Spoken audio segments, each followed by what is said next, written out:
너 우리 경기도의 경기라는 이름이 내년이면 무려 1000년이 되는 거 알아? 1000년? 1000년이라고 하니 왠지 환상 속의 도시 같다. 1000년의 해를 맞이해서 경기도에서는 투어를 다니며 우리 도민들의 의견을 모으고 있대. 모아서 뭐하게? 우리의 의견을 모아 정책이 되게 한다는 거지. 단순히 1000년이 된 환상 속의 도시가 아니야. 우리의 상상이 현실로 구현되는 곳이야. 대한민국의 심장 경기도. 고려시대부터 불린 경기라는 이름은 어느새 1000년이 되었습니다. 1000년 동안 대한민국의 심장으로 뛰어온 만큼 경기도민의 목소리를 모아 미래 비전을 만들어가겠습니다. 이 캠페인은 경기도와 경기문화재단이 함께합니다. 실종 신고 들어온 지 한 달이 넘도록 행방을 찾을 수 없었던 5살 고준희 양. 네, 알고 보니 지난 4월에 이미 목숨을 잃었고 친부가 그 고양이 사체를 야산에 유기했다 이렇게 자백했답니다. 자, 근데 뭐 궁금증이 한두 가지가 아닙니다. 어쩌다가 목숨을 잃었는지, 왜 11월에 와서 실종 신고를 했는지, 왜 야산에 유기했었는지 뭐 등등 말이죠. 전문가 한 분 연결합니다. 건국대학교 경찰학과 이웅혁 교수 안녕하세요. 예, 안녕하십니까. 네, 이웅혁 교수 보시기에는 이 고양이 왜 숨졌다고 생각하세요? 제가 볼 때는 그 학대 치사의 가능성이 상당 부분 있지 않는가 생각이 됩니다. 그 당사자가 그 내연녀일 수도 있고 아니면 내연녀의 어머니일 수도 있는데 일정한 훈육 과정에서 무엇인가 말을 듣지 않는다고 하는 그것 때문에 훈계를 하다가 사망이라고 하는 것과 연결되지 않았을까. 생각적으로 본다고 한다면 지금 그 내연녀의 그 아들하고 함께 그 살다가 지금 내연녀의 그 어머니 집으로 사실은 이렇게 옮겨가게 됐단 말이죠. 그런데 그 이유 자체가 이 고준희 양이 내연녀 아들하고 상당 부분 사이가 안 좋아서 많이 다투었다. 그러면은 내연녀 입장에서는 분명히 내연녀의 아들을 더 편을 들고 고준희 양을 상당히 미워했을 가능성이 있지 않겠는가. 그래서 사실 2월달, 3월달에 병원 진료를 받았을 때 이 창상이었단 말이죠. 그러니까 예리한 흉기로 이렇게 이마가 찢어진 모습이었는데 그것도 추정컨대 일정한 외력을 행사한 것이 아니었겠는가. 라고 본다면 훈계라고 생각을 했지만 상당 부분 몸이 약했던 고준희 양이 그 훈계를 제대로 견디지 못하고 사망으로 이르게 되지 않았을까. 저는 개인적인 추정입니다만 말이죠. 네. 지금 그 친부하고 내연녀의 어머니만 긴급 체포되어 있는데 내연녀도 이 그 고양이 목숨 잃는 과정에 분명히 역할을 했을 가능성이 크다라고 추정하시는 거네요. 그렇죠. 내연녀가 이와 같은 사실을 몰랐을 리가 없을 것이 일반적인 합리적 의심인데요. 그럼에도 불구하고 무슨 이유인지 모르겠지만 더 의도적으로 이 내연녀 자체는 범행하고 관계가 없다라고 이렇게 그 친부와 내연녀 어머니가 얘기하는 경향이 있다라고 하는 느낌이 좀 있습니다. 그래서 이 부분에 있어서 일단은 이미 동행 형식으로 내연녀에 대한 조사가 이루어지고 있지만 조금 더 구체적인 증거가 확보된다고 한다면 피의자 신분으로 즉 공범으로 전환될 가능성도 크지 않나 이렇게 예상이 됩니다. 지금 교수님의 추정대로 학대로 인한 사망 그러면 야산에 갖다 유기하게 된 것은 아무래도 자기들이 처벌받을 것을 두려워서 이렇게 연결될 수 있겠네요. 그렇죠. 지금 자백 그 내용을 살펴보면은 그 음식물이 토사물이 기도가 막혀서 어쩔 수 없이 매장을 했다라고 얘기를 하고 있습니다.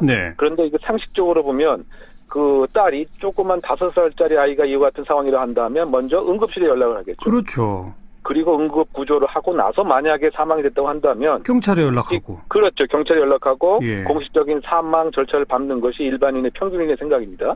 그런데 이렇게 직접 매장을 했다라고 하는 것은 숨길 만한 그 무엇이 있다. 예를 들면 평상시에 아동 학대의 정황이 농후하기 때문에 이것을 숨기려고 하는 의도라든가 아니면 직접적인 살인 행위를 한 것이 혹시 알려지지 않을까 이런 생각 때문에 바로 매장을 한 것이 아닌가 뭐 이런 추정을 해본 적 한데요. 그러다 보니까 이게 그 지금 얘기하고 있는 것이 다 사실인지 그렇죠.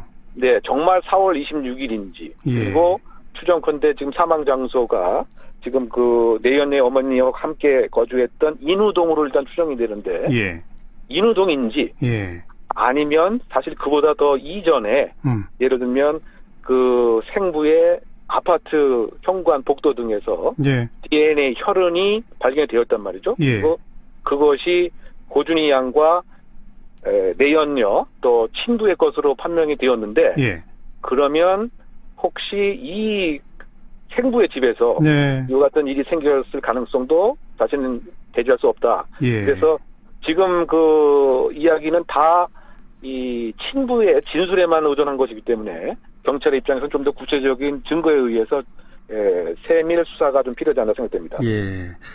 그런데 11월 달 실종 신고를 한 거는 뭡니까? 제가 생각할 때는 이것을 마음을 먹고서 차곡차곡 준비를 했던 것이 아닌가 생각됩니다. 즉 단순한 실종 사고였다라고 하는 것을 주변에 알리는 작업들을 시기를 점점 확장하면서 한 것이 아닌가 생각이 되는 거죠. 예. 어느 정도 완성이 됐다라고 자신감이 있었을 때 신고를 한 것으로 생각이 되는데요. 왜냐하면 4월 중순에 사망을 했다라고 지금 얘기를 하는데 예. 7월 22일 날 고준희 양 생일 때 예. 미역국을 만들어서 끓여서 주변 이웃에게 나눠줍니다. 그래요. 이것은 그 생일 음식이다.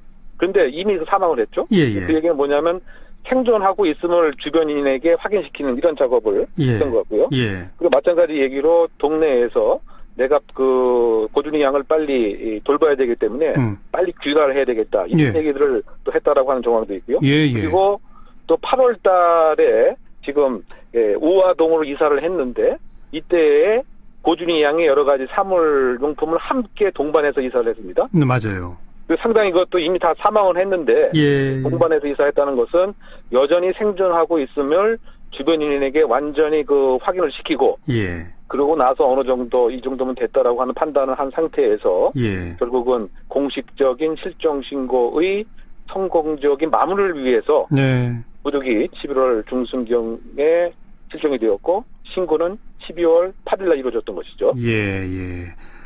지금 교수님의 추정대로라면 학대 끝에 목숨을 잃게 됐고 야산에 파묻어 놓고 아이가 살아있는 척 연기를 쭉 하다가 이제쯤 실종 신고해서 아이를 못 찾으면 그냥 그걸로 끝나겠지 이렇게 생각했다 이거죠? 네, 그렇다고 요약될 수 있습니다. 네네. 그런데 사실 그 지난 몇 개월 동안 아이를 누구도 본 적이 없다 등등 최근에 보도를 보면 사실 이거 이루어질 수 없는 완전 범죄를 꿈꾼 거 아닙니까? 그렇죠. 사실은 지금 생각을 해보면 이 아이가 자연스러운 사고로 없어지거나 누가 데려갔거나 가출했거나 이것으로 마무리를 지으려고 마음을 가졌던 것 같습니다.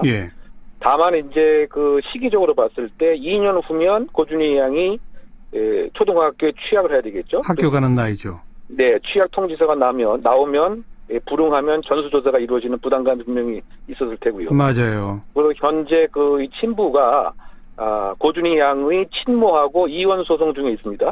그러면 이혼이 완결되게 되면 면접 교섭권이라든가 그렇죠. 양육비라든가 맞아요. 분명히 고준희 양에 대한 소식을 확인할 수밖에 없는 이런 그 압박감도 분명히 있었기 때문에 어느 시점에서는 반드시 알려서 실종 사고로 마무리를 해야 되겠다 생각을 갖고 있었을 공산이 큰 것이죠. 참 인면수심이라고 참 어떻게 이렇게 끔찍한 범죄를 생각하고 저지를 수 있는지 참 딱하네요. 아무튼 경찰이 명명백백하게 먼저 진실을 밝혀내는 것이 우선되어야 할 것 같습니다. 오늘 도움 말씀 잘 들었습니다. 네네. 건국대학교 경찰학과 이웅혁 교수였습니다.